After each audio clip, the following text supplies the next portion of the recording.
자, 이슈 포커스 시사 풍향계 기호일보 한동직 국장 연결돼 있습니다. 자, 한 국장님 안녕하세요. 네, 안녕하세요. 예.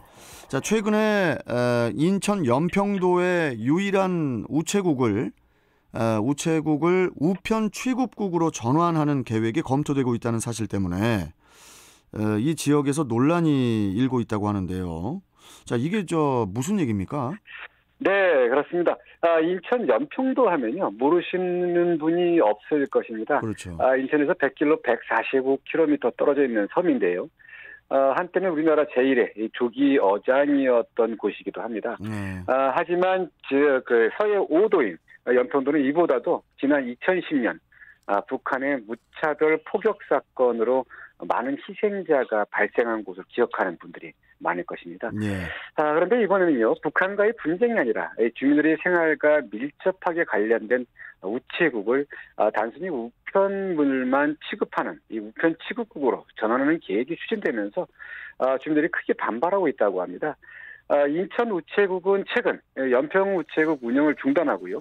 우편 취급국으로 설치해야 한다는 내용의 그 의견서를 경인지방우정청에 전달한 사실이 알려지면서 좀 문제가 되고 있습니다. 네. 이 우체국을 우편 취급국으로 전환하겠다는 그 이유가 무엇인지 이게 일단 첫 번째로 좀 궁금하고요, 국장님. 네. 그리고 어떤 차이가 있는 겁니까? 우체국하고 우편 취급국하고? 네, 우편 취급국으로 이 문제는요. 우편 취급국은 다들 아시겠지만요. 우체국과는 기능이 매우 다릅니다. 이게 지금 일반적인 우편물만 취급하는 것이고요. 이거 민간 위탁 방식을 통해서 민간이 운영하게 돼 있습니다. 예. 그런데 지금 연평도에 설치된 우체국은요. 지금 우리 시내에 있는 우체국과 같은 기능입니다. 우편물뿐 아니라 일반적인 은행 업무도 이제 같이 취급하는 곳이죠. 그러다 보니까 만약에 우체국이 연평도에서 사라진다 그러면요. 이런 은행 기능 주민들이 은행 기능을 할 수 없고요. 그런데 지금 문제가 되는 게 이게 지금 우체국을 우편 취급국으로 전환하겠다. 이 이유가 이게 결국은 재정 문제입니다. 연평 우체국 건물 임대료와 이 직원 숙소 등 운영에 필요한 이런 비용 부담을 최소화하겠다는 조치인데요. 예.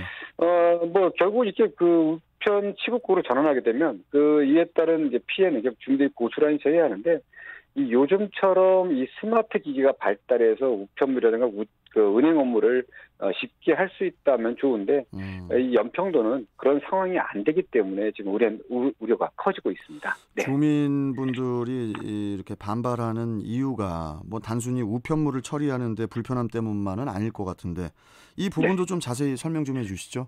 네, 지금 좀 말씀드렸지만요. 최소한 연평도에서 우체국은요. 우편물만 취급하는 곳이 아니고요. 어떤 어민들의 이 삶의 애환이 스며 있는 곳이기도 합니다. 예. 주민 이 섬에 계신 분들이 대부분 어로에 종사하고 있는데 이 주민들은 이 우체국을 금융창고 역할을 한다 이런 말도 한다고 합니다. 지금 이제 현실적인 부분으로 이제 우체국이 사라지면은 지금 말씀드렸던 것처럼 이제 주민들이 우체국에서 돈을 보내거나 이런 금융 업무가 중단될 수밖에 없고요. 그러겠네요. 젊은 사람들처럼 은행에 직접 가서 직접 가지 않더라도 스마트폰이나 이런 걸 통해서 할 수 있다면 좋은데 연평도 인구 절반 이상이 노인으로 구성되어 있기 때문에 금융 업무를 직접 가서 할 수밖에 없는 이런 상황입니다. 예. 그러다 보니까 이제 주민들의 우려가 큰데요. 하여튼 이 부분에 대해서는 지금 주민들이 계속 반대하고 있습니다. 폐국에 대해서. 예. 자, 그렇다면은 연평 우체국에 대해서도 좀 살펴볼 필요가 있을 것 같은데요. 지난 2010년에 연평도 포격 사건 때 직접 포격 피해를 당하고도 업무를 계속했다고 하던데요. 어떻습니까? 네, 그렇습니다. 지금도 주민들이 잊지 않고 있는 부분이 그때의 기억입니다. 지난 2010년 11월 23일 오후 2시 34분께였죠. 이 평화롭던 섬마을 연평도에요. 무차별 북의 폭격이 쏟아지면서 당시 연평 우체국 앞마당에도 북한에 쏜 포탄이 떨어졌습니다. 이곳에서는 다행히 인명 피해는 없었지만요. 우체국장 그 사택이 반파되고 우체국 유리창이 박살나는 등 이 피해를 입었습니다. 저도 당시에 그 연평도 취재 현장에서 이 반파된 우체국장 사택을 살펴보기도 했었는데요. 당시 그 대부분의 주민들이 이 섬을 빠져나갔지만 이 우체국 직원들은 그 혼란한 상황에서도 이 섬에 남아있던 일부 주민들과 관공서 직원들을 위해서 서비스를 계속했고요.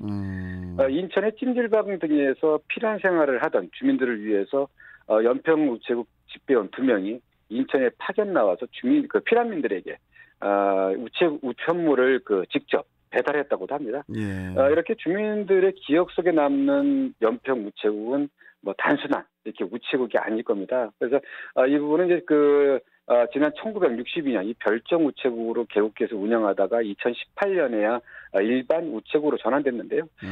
전환 후 불과 3년이 흘렀을 뿐인데 이를 폐국한다고 하니까 주민들의 반발이 큰 것입니다. 네. 주민들의 반발도 그렇지만은 또 이를 막기 위한 인천시와 정치권의 움직임도 궁금한데 좀 어떻습니까? 네, 인천시도 발빠르게 움직이고 있습니다. 이 연평우체국 폐국 위기를 막기 위해서 조택상 인천시 균형발전부시장이 어제 허원석 경인우정청장을 만나서 주민들의 입장을 전달하고 연평우체국 폐국 처리를 요구했습니다. 또 연평도를 지역구로 둔 배준영 국회의원도 최근 우정사업본부와 경인지방우정청에 연평우체국 폐국 및 우편 취급국 전환 계획 처리를 요구하는 공문을 전달하기도 했는데요.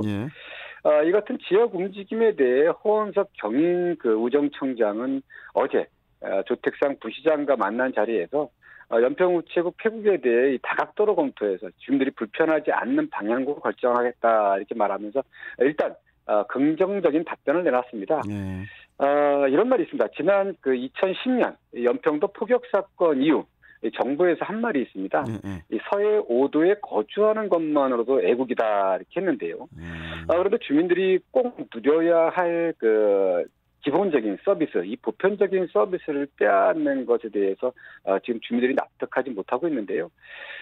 정부는 이 틈만 나면 서해오도 주민들의 정주 여건 개선을 얘기하고 있고요. 그런데 이를 무시하고 우체국이 폐국된다면 어떤 주민들뿐 아니라 이 나라를 정상적으로 보겠느냐 하는 주민들의 반발도 있고요.